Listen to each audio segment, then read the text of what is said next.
Well, hi everybody. This is Andy Greenberg. I think you all know me. And next to me is... Carole Greenberg. I'm the other half. Maybe sometimes they say the better half. But I really think we're the equal half.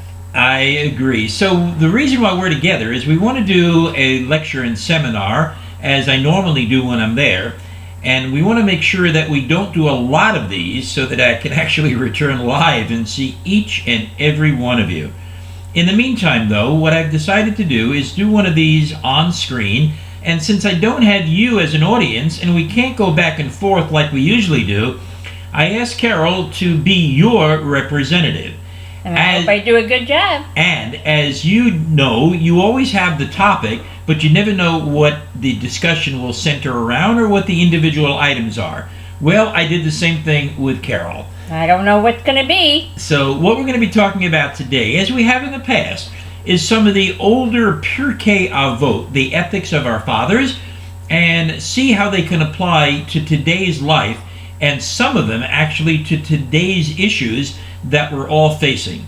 And I've asked Carole that if she disagrees with something or wants to add something, to please join in and either challenge me, as she rarely does, No surprise, or agrees with what I say, which I'll let you fill in the blanks.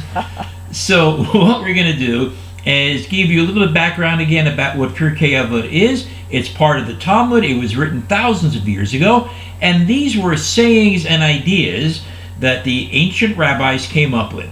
And we're going to discuss, do they apply to today's world? Do they make sense? Should they be changed? So you know what, Carole? What, Andy? Let's begin. Okay. So the first one is from Rabbi Hanina, and he said the following, and listen to this very carefully. Pray for the integrity of the government, for were not for the fear of its authority, a man would swallow his neighbor alive.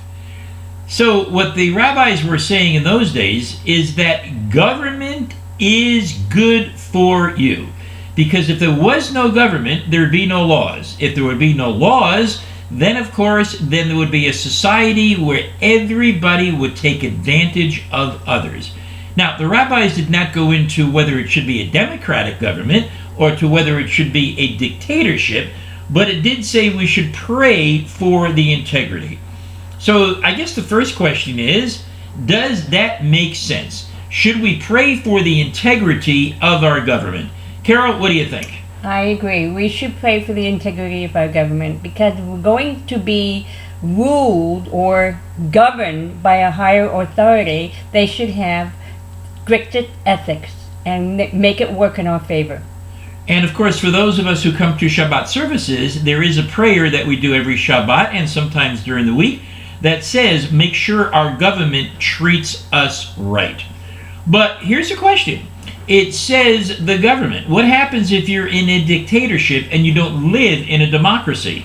What do you think the rabbis had in mind then? Should we still pray for the integrity, or should we work on overthrowing the government? And is that one of the hidden messages or not? Meaning, when you say pray for the integrity, if it's a dictatorship, does it have integrity? And if it doesn't have integrity, should you pray for it to be overthrown? Or, as long as you're there, you might as well pray for the government to look out for your best rights. Good question. Carole, what do you think? Well, if it's a dictatorship, it definitely doesn't have any integrity because it's not listening to the people. So, yeah, the hidden message that the United States has overthrown many governments. So you still pray for them, but government that applies dictatorship, it doesn't have any integrity and it's not for the people.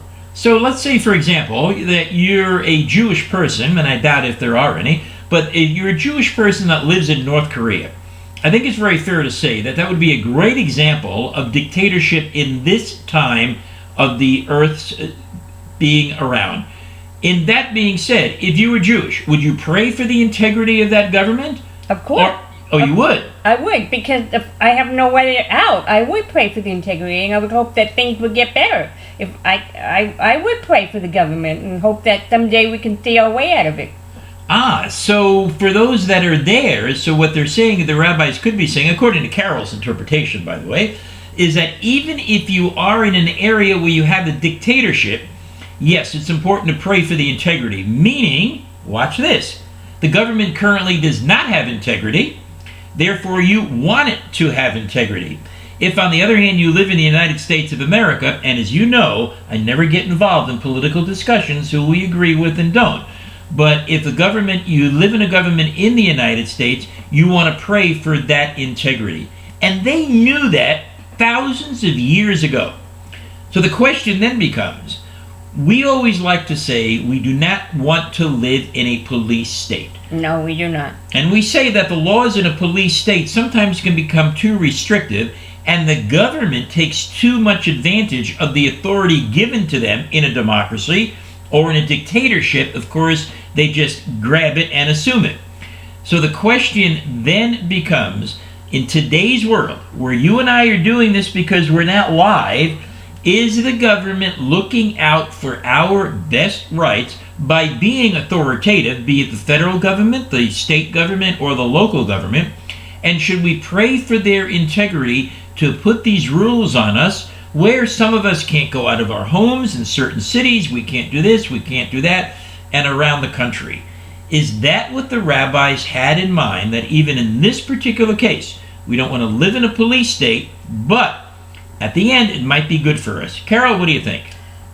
In the time that we're living in right now, it's good that the government is taking control and putting guidelines and rules for our own benefit.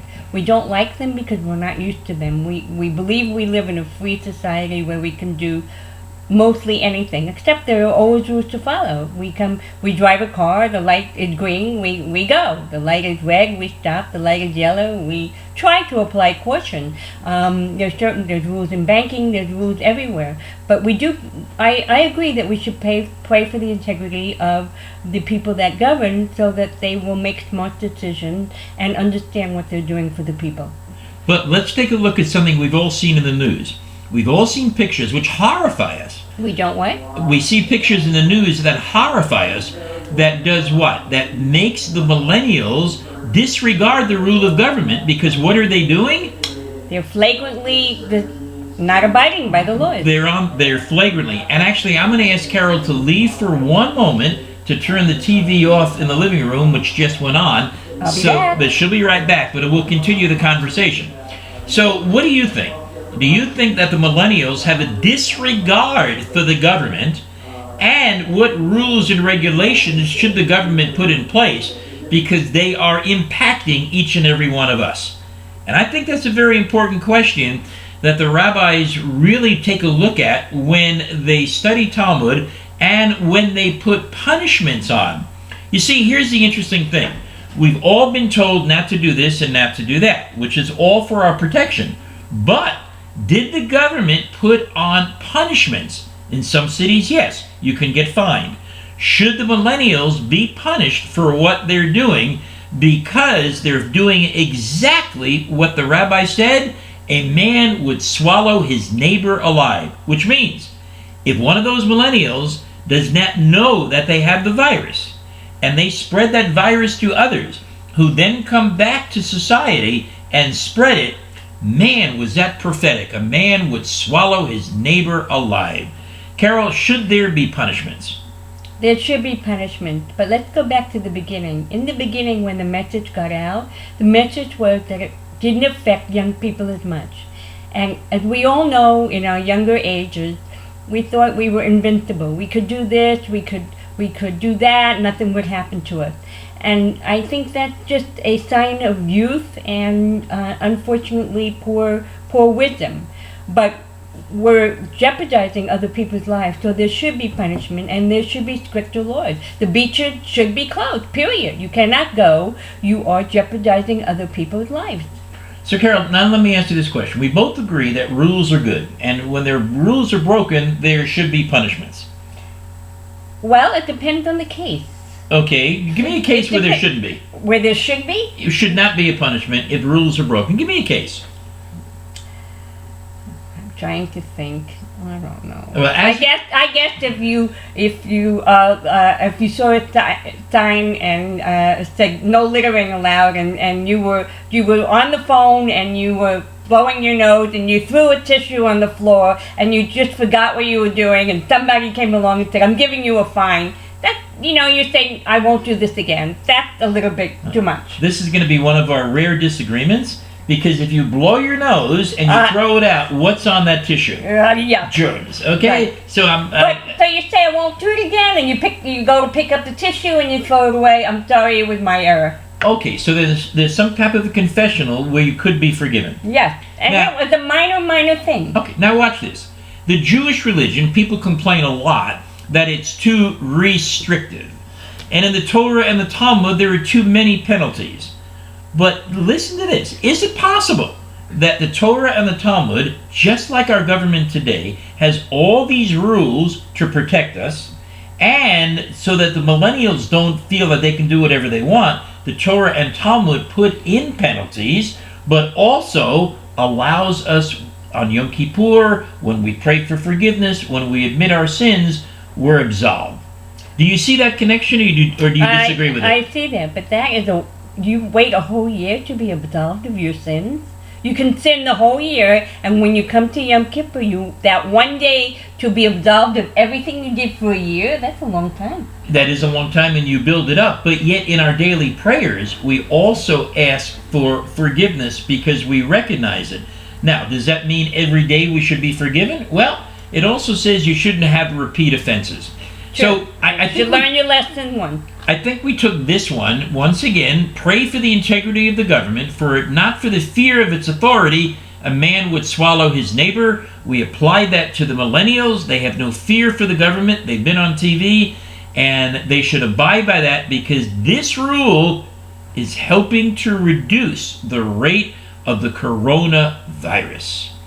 But now there's another one that makes it very interesting, another Pirke Avot I found, that says, do not separate yourself from the community. Now this one is an interesting one, because what are we doing today? Well, I'm separated from you, and you're separated from me. Fortunately, Carole and I have the opportunity to be together. But right now, what is the big phrase in the world? It is social distancing. Social distancing. So how do we balance that, where it says do not separate yourself from the community, which is what we're doing exactly at this point? Well, and back in those days, I'm sure that do not separate yourself from the community meant be involved and care for your neighbor. But this is a different set of circumstances where we're separating ourselves to prevent illness from spreading. Yes, and I think this also has an additional part that says we as a community need to work together to make sure that we don't spread it. So basically, listen to this. We are still part of the same community, but we're part of the community that is working together to prevent the spread of the disease. How are we doing that? We're closing down restaurants. We're putting restrictions on living both in our home and, yes, in yours. So that is not the opposite of separating yourself from the community. We are part of the community working together to solve this problem. Now listen to this. If we believe that the virus started in China, China violated that rule, didn't they? Because they separated themselves from the world community. How? They didn't offer advice. They didn't tell everyone else what was really going on, and they didn't share information they had. Exactly right. So had they followed this, and sometimes you look at these words and you say, well, it really doesn't apply. But here's the beauty of the discussion that we're having, that it really does when you start to put all these factors together. So some of us are told, don't get out of your apartments, don't get out of your homes, but that is all part of the community, because imagine for a moment if we violated those laws. Imagine for a moment if we didn't wash our hands. Imagine for a moment if we washed our faces and if we touched our faces with our hands and we did all of that, then what would happen? That's when we separate ourselves from the community. Didn't the Black Plague, didn't the Jews have a higher percentage of numbers being alive when the Black Plague came and yellow fever and all that, because they were so adept at washing up and all that, and taking care of their food and being clean. Absolutely. So going back to the Black Plague, I think many of us know this, and some of us discussed it in the past. The Jews lived, in many cases, twice as long as the native citizen. Why? Because we did wash our hands, and we did practice good hygiene before we ate and all the other things that we did to keep safe. So in that regard, yes, we did not separate ourselves from the community. So there's another instance of how these Pirke Avot worked. Let's go on to another one. And this one's fun. You know the old expression, you always want to be in another man's shoes to see how they feel? Now, that one seems to be a new one. We've heard about it, not so fast. Guess where it originally came from? It came from Pirke Avot thousands of years ago, where it says, do not judge your friend until you reach his place. Say it again. Do not judge your friend until you reach his place. Carole, isn't that the same thing? You can't see what another person is doing unless you're in his shoes. Absolutely right. And you can't judge anybody by an outward appearance, because you never know what's going on inside, and you never know the circumstances of what their life is about. And how many of us, and I know we don't want to admit it, but you know what? Admission is always healthy. Yeah, I'll admit to that. Right. And we'll go back to the old saying, don't judge a book by its cover, but we very often do, because we judge people based on first impression. And sometimes first impression, you need to go deeper than your first impression and see what it's all about. Not only you have to go deeper, Carole, you have to probe. And you have to let that individual disclose how they got to the opinion the way they are. So one of the things I always like to do when somebody has an opposite opinion, it's very simple for us to say, you know what? You're wrong. I'm right. You're wrong. You're out of your mind. Listen to me. I know everything. So, and I know I never say that to you, right? No, never. So, what? And you never say that to me. Never. So, the important thing here is when anybody has a difference of opinion than I do, guess what I do? I ask, how did you arrive at your opinion? I want to understand from your perspective and your point. And that reminds me of a story that Carole and I went through about 4.5 or 5 years ago to show you exactly how this applies. What story is that? Well, remember we were trying to decide where to move here to Florida. One of us, and I'm not going to say who. Oh, yeah. I'm not going to say who. That story. That's a good story. Listen carefully. One of us wanted to live in a home on the Intercoastal, and I'm not going to say who it was, to see all the boats go so that we could wave at the boats every morning and feel very nice. Captain, how are you? Have a nice day. The other one said, no. Let's live in a 55-plus community. So what could possibly happen? Conflict. My way is the right way. Your way is the wrong way. Would it ever get resolved? Yes. How? How did it get resolved? No, would an argument like that ever get resolved? Yes. One winning, one losing. Is that the way to do it? No. So what we practiced is, the one went to the other and said, why do you feel that way? Why do you feel it's important to do that? And the other person disclosed. Then the other person said, why do you want to live in a 55-plus active community? Answer, because regrettably, one of us is going to pass before the other. And the one that's remaining, all they're going to do all day is go like that to the passing boats. But when you live in a 55-plus community, you have social activities, you have programs, you have people that share a common interest and a common background with you, and you're always going to have a support group. And when we started to discuss those particular opinions simply by asking the question why, that's how it resolved. Meaning, we followed Pirke Avot. We didn't judge your friend or my wife's or her husband's opinion. We probed in trying to understand what they felt. So, at the end of the discussion, who won? Who do you think? Who do you think? We both did. We did. So what happened? We bought a home on a 55-plus community, and guess what's outside the window? A lake. Are there any boats? No, but there are ducks. So we can They're wave ducks the duck. and they're birds, and it's a very cheerful place. So let's go back to that Pirke Avot, because this is a prime example of how that works. Do not judge your friend until you reach his place. So when you're in a gathering and you see people and they disagree with you and you disagree with them, or their life is different, or their life is harder, put yourself in their shoes. Just like the American and English phrase says, but always remember, it started in the Talmud. It started with Pirke Avot. Now here's another one. You know the famous word procrastination. Carole, am I guilty of procrastination? Sometimes. Usually? Usually. Or should we talk about this later? We'll talk about it later. But it's only procrastination for things you really don't want to do.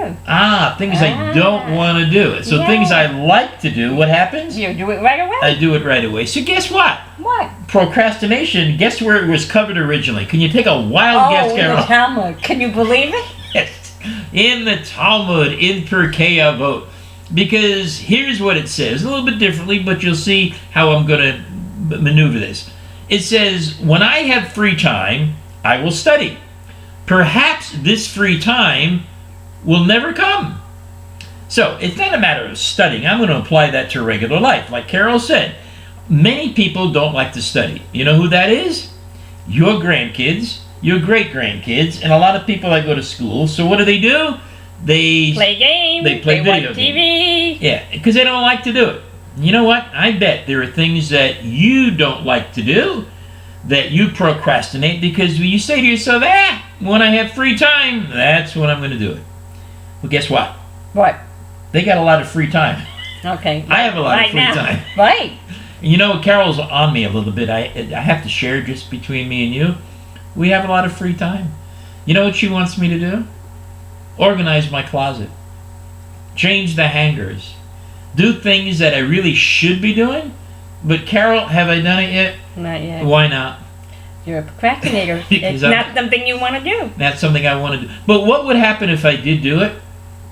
That'd be great. I think you would feel really good at accomplishing something. So I'll tell you something. One thing Carole is not is a procrastinator. Nope. You know Not what? me. When she wants it done, guess what happens? It gets done. Okay, you don't have to be that dramatic. But that's good. She gets it done. So the ancient rabbis said, procrastination is a major problem, in addition to studies, but in addition to life. So you know what? We all have a little bit extra time on our hands. And there are projects that we said, if I ever have the time to do it, I'm going to get it done. Because many of us in our past, and I know I'm talking about you, many of us in our past and our present are procrastinators. We'll do it later. Right, you know what? Right now, unfortunately, it's getting to be income tax season. How many people have procrastinated on getting all their stuff together for their taxes? Oh, that's a great example. Oh, boy. Now, that's a great example. Now, I must say I've done my taxes already. I usually get them done early. Yes. But she's right. And great example. Why don't we do our taxes? How many of us? We dread what's going to happen. We If dread- I'm going to owe money, why should I do it? Blah, blah, blah. And normally, and this is not a normal year, people say, okay, fine, I'll get it done on the 15th. Now there's an extension, but I want you to think about this. Really think about it. When this is all over, and we get back to normal life, whatever the new definition of normal life is, do you think you're going to want to do your taxes then? Do you think you want to reorganize your closet then? Like I'm talking to myself. Do you think you want to do the things that you've been procrastinating, or you want to get back to normalcy? You're going to get back to normalcy, which means let's all follow the rabbi's advice and do things now, because guess what? This is our free time. By the time things are over, guess what? We're going to be scheduled. We're going to be running around. We're going to go to lectures. We're going to go to seminars. You're going to see me there. We're going to go shopping. We're going to get our nails done. We're going to do, great point. We're going to do retail therapy. Because after all, what's the government saying? That we're going to have so much pent-up demand that we're going to get out there and bring the economy back to where it's supposed to be. So therefore, what? Please follow the rabbi's advice. Don't procrastinate. Get things done now, because we'll feel a lot better because of it. Let's go on to another one. We'll do a few more. And the next one is, Carole always says, and we always say this, what comes around Goes around. goes around. And where do you think that came from? I think you know the answer. I don't mean to be redundant, but I am. So listen to this one. This one makes a little bit of sense, but you have to listen to it carefully. The rabbis say, moreover, he saw a skull floating on the face of the water. He said to it, because you drowned others, they drowned you. And in the end, they that drowned you, will be drowned. I'll do that again. It sounds a little bit complicated. Moreover, he saw a skull floating on the face of the water. He said to it, because you drowned others, they drowned you. And in the end, they that drowned you will be drowned. So, Carole, what does that mean? It means that karma is a blank. And if you do something not so nice to someone else, and you don't wish ill will on people, but I do believe strongly that what goes around comes around in some way in the form of a payment. Now, that's one way to look at it. That's a negative way of looking at it. But let's take a look at it from a different perspective, because both are correct. Right, and you could do the same thing with good deeds. Exactly right. You can pass on good deeds. Mm-hmm. Right, you're right. Because the first thought is to think of something bad that someone did to you, and that will come around. But that old saying, pay it forward. You do a good deed for someone, someone else will do a good deed for someone else, and you pay it forward. So, can we use that in today's environment?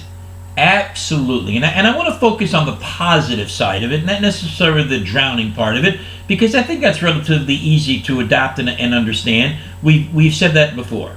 So some of us, regrettably, and this will pass. By the way, one thing I forgot to mention, I believe it was King Solomon, and a scholar can look this up. Oh, about the baby? Not the baby. No. It goes back to Jewish text also. And this too shall pass. That is not an original non-Jewish statement. Quite the opposite. It is a Jewish statement that was written again thousands of years ago. So to the point.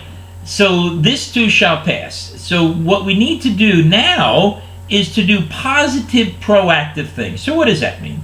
If you are in your apartment and you can't get out, or you know somebody who's in an apartment and they can't get out, you know what? They can talk on the telephone. Pick up the phone. Dial the phone. I guess you don't dial phones anymore, even though we still use that expression.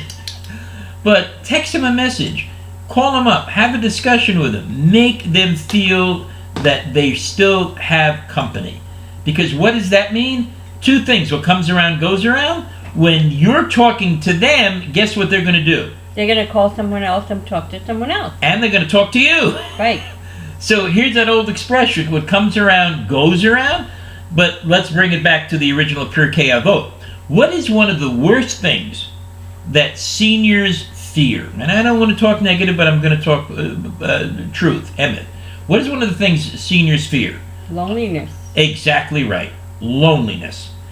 And nobody wants to be lonely. That's why you live where you live, because that creates a society for you where there is no, or shouldn't be, any loneliness.